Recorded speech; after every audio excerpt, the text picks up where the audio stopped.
karena sudah ditangkap. Nah, karena ini peristiwa pidana, beban pembuktian ada sama jaksa dan polisi.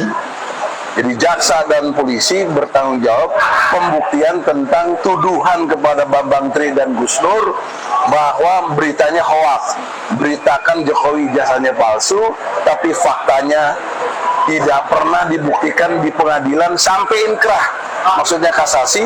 Jangan sampai ada stigma terus-menerus sepanjang hidupnya, bahkan nanti setelah meninggal kalau nggak diproses, dia adalah presiden yang tercela karena dia memalsukan ijazahnya. Ijazah palsu, kalau memang palsu nggak mungkin Pak Jokowi sampai jadi presiden. Iya. Kan dari waktu itu kan semua dilegalisir.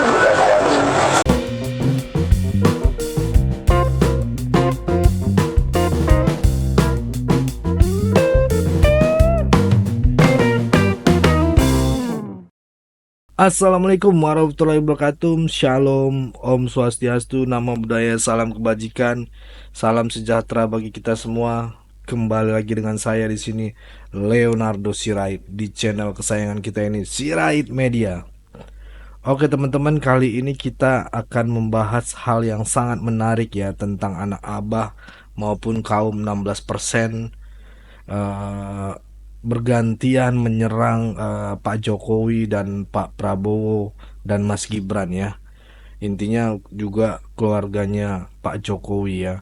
Di sini ada yang terbaru yaitu Bung Egy Sujana datang ke kantor polisi untuk melaporkan masalah ijazah Pak Jokowi. Ini nggak ada habis-habisnya teman-teman ya. Dan menurut saya ini udah kelewatan batas lah ya, Pak Presiden Pak Jokowi itu kan udah pensiun, udah pernah tugas, masih aja dicecer-cecer ya, gitu ya. Pokoknya anak abah yang memang seperti itulah ya teman-teman ya. Sering berputar-putar dengan problemnya gitu ya. Jadi tidak ada waktu untuk peningkatan untuk membangun negeri ini gitu ya. Karena hal-hal seperti ini gitu ya, ini seperti balik lagi ke settingan awal gitu, ataupun formasi awal gitu ya teman-teman ya. Itulah mereka yang cuman bisa melakukan kinerja yang seperti itu teman-teman. Udah kayak main bola aja gitu ya. Ini anak abah ini ya, dari gagal masalah Fufu Fafa dan juga gagal mengadu domba Pak Jokowi dan Pak Prabowo, dan ini balik lagi ke ijazah palsu gitu ya. Apa keuntungan mereka gitu ya? Bingung saya gitu ya. Jadi ya memang permainan mereka gitu ya. Udah kebaca lah permainan-permainan seperti ini. Dan ini ada yang sangat menarik lagi teman-teman. Di situ ada sangat mengejutkan, ternyata Bung RH ini yang katanya cerdas ya, akan cerdas, begitu juga Bung Egy gitu ya, yang katanya si paling menegakkan keadilan gitu ya. Di sini mereka ketahuan menggerakkan ataupun membayar sebuah massa gitu untuk di demo gitu. Jadi untuk bayaran ini gitu ya. Waduh, ini ngeri juga ya teman-teman. Oke, tanpa berlama-lama langsung aja kita saksikan dulu video berikut ini. Bang Egy, dikit dong Bang Egy. Dikit Pak.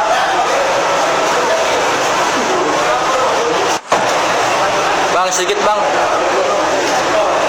Terkait laporan hari ini Pak. Karena sudah ditangkap. Nah, karena ini peristiwa pidana, beban pembuktian ada sama jaksa dan polisi. Jadi jaksa dan polisi bertanggung jawab pembuktian tentang tuduhan kepada Bambang Tri dan Gus Nur bahwa beritanya hoaks, beritakan Jokowi ijazahnya palsu, tapi faktanya tidak pernah dibuktikan di pengadilan sampai inkrah, maksudnya kasasi. Ijazah aslinya Jokowi nggak ada sampai detik ini. Nah, kami kesini melakukan pengaduan kepada Mabes Polri bagaimana bisa terjadi, karena tujuan hukum itu ada 3. Yang pertama berkait dengan kepastian Nah, negeri kita ini kalau bicara presiden nggak pasti hukumnya. Zaman Soekarno, tuduhan komunis nggak diadili. Zaman Soeharto, tuduhan kaitan dengan KKN-nya sampai beliau meninggal semua dua-dua tadi itu presiden nggak diadili. Jadi nggak ada kepastian hukum. Nah ini janganlah, kami ini sayang dengan Jokowi bahwa martabat sebagai presiden sekarang sudah mantan itu harus betul-betul ada martabatnya bagi bangsa, karena berpengaruh suka atau tidak kita sama Jokowi, dia presiden kita, dia harus jaga martabatnya, sekaligus martabat polisi sebagai penegak hukum, polisi, jaksa, hakim, dan kami advokat. Jadi kami di sini datang sebagai advokat. Nah oleh karena itu dengan hormat, jangan ada yang salah paham, terutama buzzer dan lain sebagainya, juga Jokowi sendiri. Ini rasa sayang kami sebagai bangsa. Janganlah bangsa kita ini tidak ada penegakan hukum yang pasti. Yang kedua, hukum itu harus pengen manfaat. Apa gatel dengan kita lihat. Oke. manfaatnya? Ada pasal tadi ya, Undang-Undang Nomor 7 tahun 2017 tentang pemilu, pasal 169, harus ada manfaatnya. Yang terakhir, tujuan hukum itu rasa keadilan.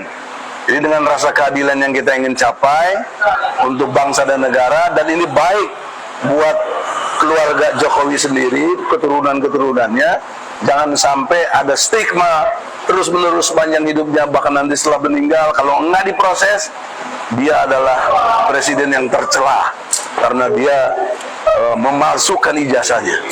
Tambah, dan termasuk UGM jangan lupa, karena yang menjustifikasi UGM harus buktikan.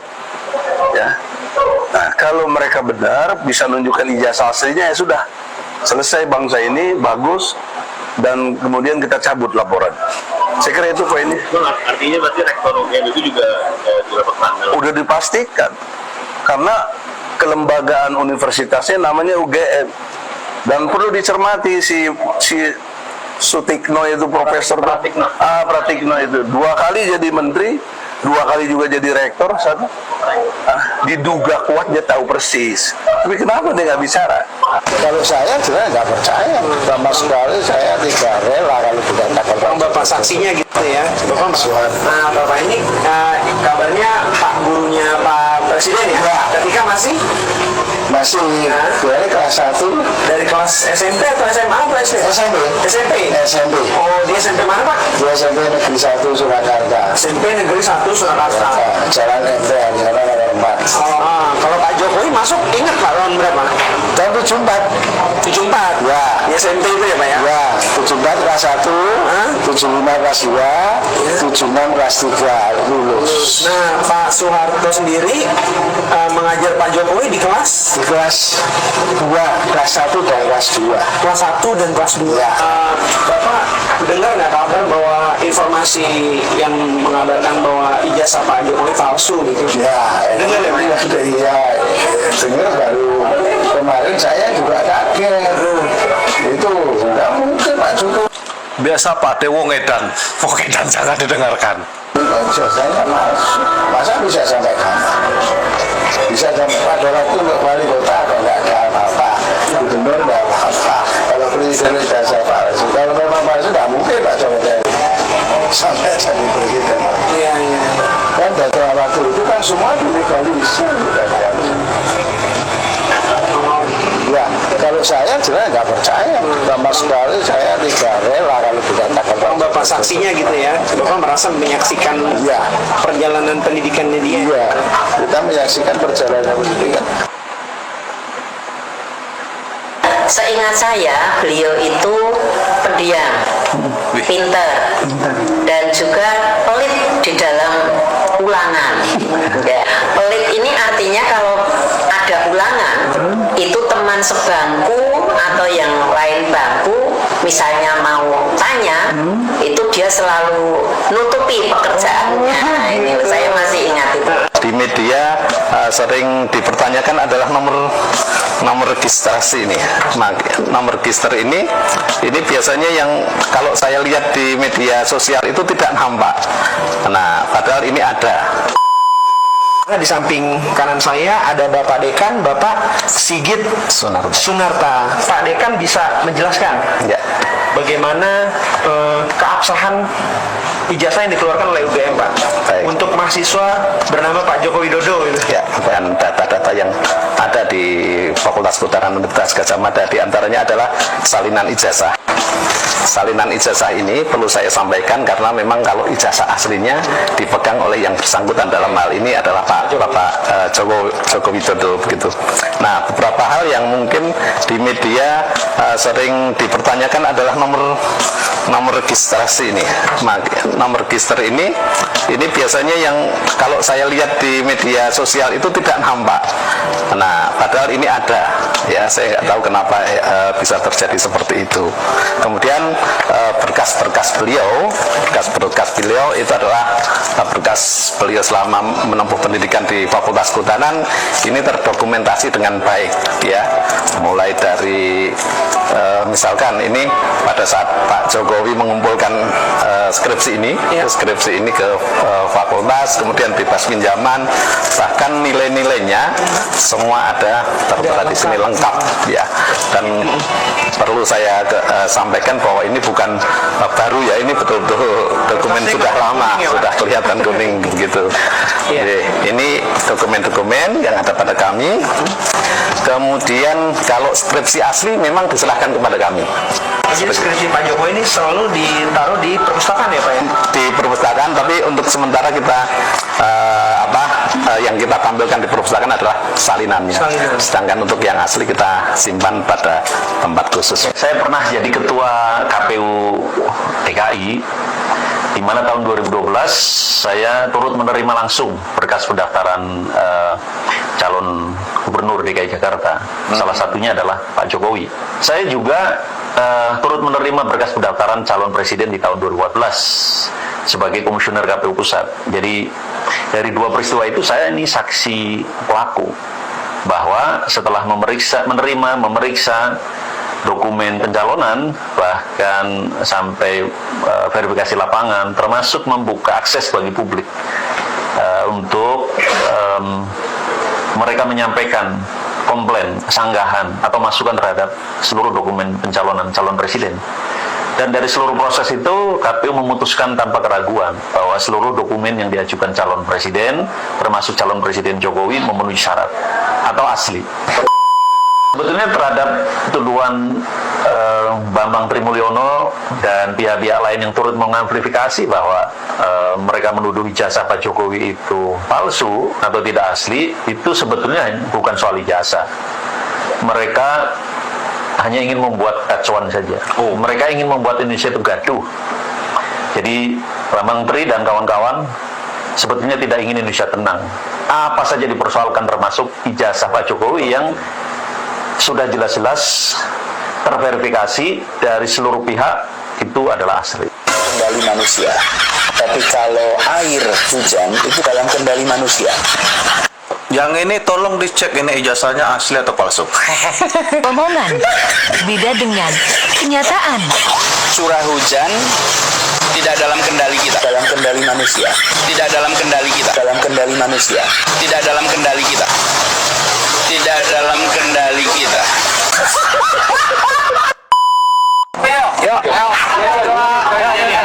Hidup mahasiswa! Hidup rakyat Indonesia!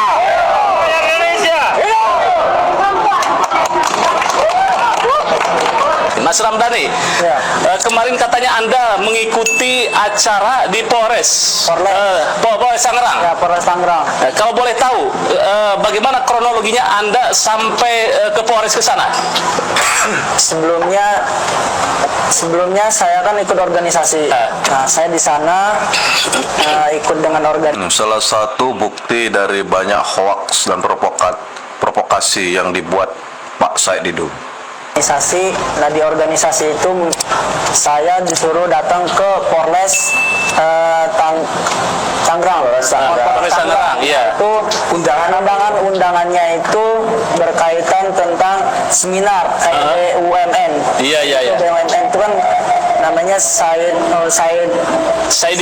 Didu itu mantan sekretaris BUMN. Nah itu membahas tentang kayak seminar. Dia akan semua makan, pajak, makan, uang itu udah disediakan. Oh, uang transportasi itu Uang aja. transportasi. Nah, terus kemudian kamu ke Polres Kemudian Tangerang. datang ke Polres, ternyata saya kira itu kan seminar. Tahu-taunya saya datang ke sana, nggak ada apa-apa. Bahas tentang itu yang saya didu itu. Oh, bahas apa itu saya didu? Bahas tentang yang ituin apa namanya itu? Tentang masalah, lagi ada masalah. Oh, masalah saya didu. Tapi kamu materi masalahnya tidak tahu itu? Saya tidak tahu sama sekali tentang di sana.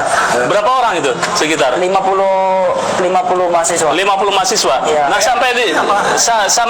sampai di Polres itu apa yang kamu lakukan?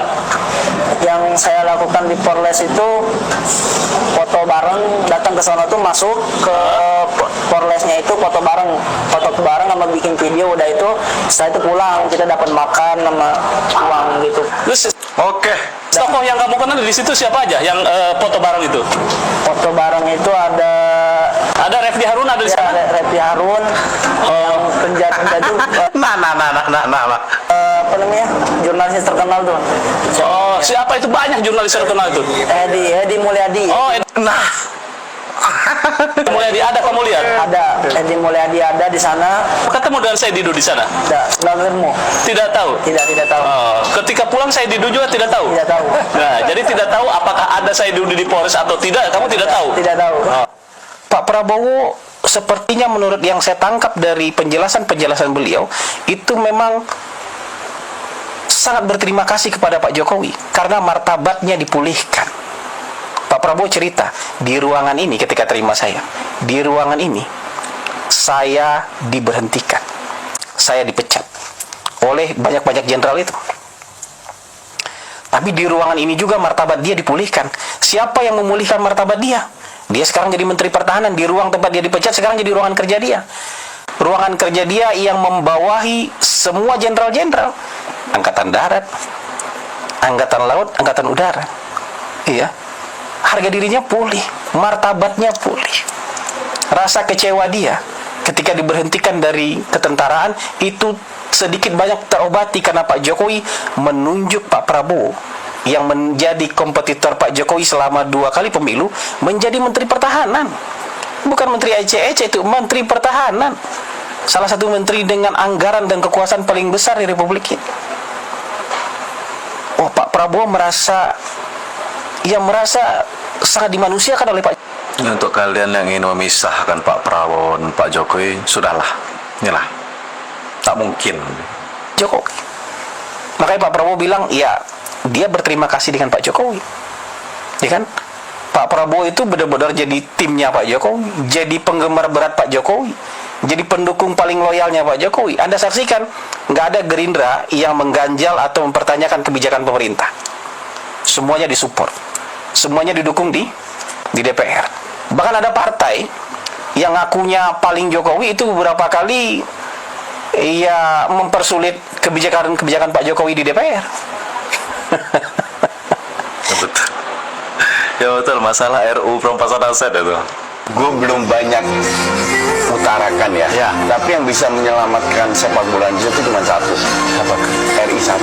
Alhamdulillah sepak bola Indonesia tidak dikenakan sanksi oleh FIFA. Jangan mencampur adukkan urusan olahraga dan urusan politik. Indonesia Vietnam 1-0 sampai jam 12 kurang saya nonton. Mainnya bagus sekali.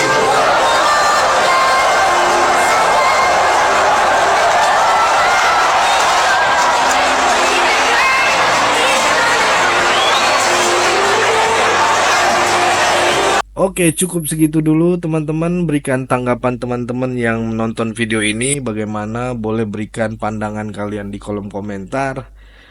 Pesan saya pokoknya tetap jaga persatuan Indonesia, jangan mau dipecah belah, jangan mau diadu domba karena NKRI harga mati. Saya Leonardo Sirait, mohon undur diri. Bye bye.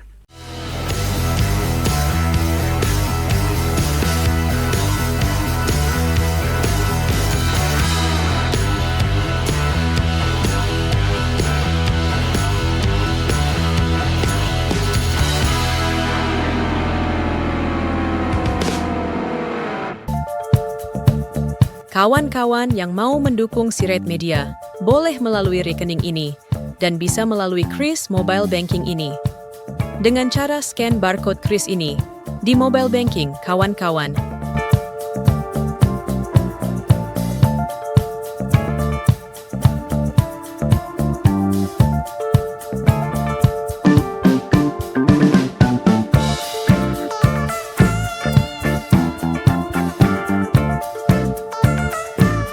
Dan jangan lupa juga mendukung pelayanan di yayasan kami melalui rekening ini dan bisa melalui Kris Mobile Banking ini. Dengan cara scan barcode Kris ini di mobile banking, kawan-kawan. Berapapun itu sangat berguna bagi pelayanan kami. Mari terus kita suarakan suara rakyat jelata dan terus berdampak bagi Indonesia. Terima kasih.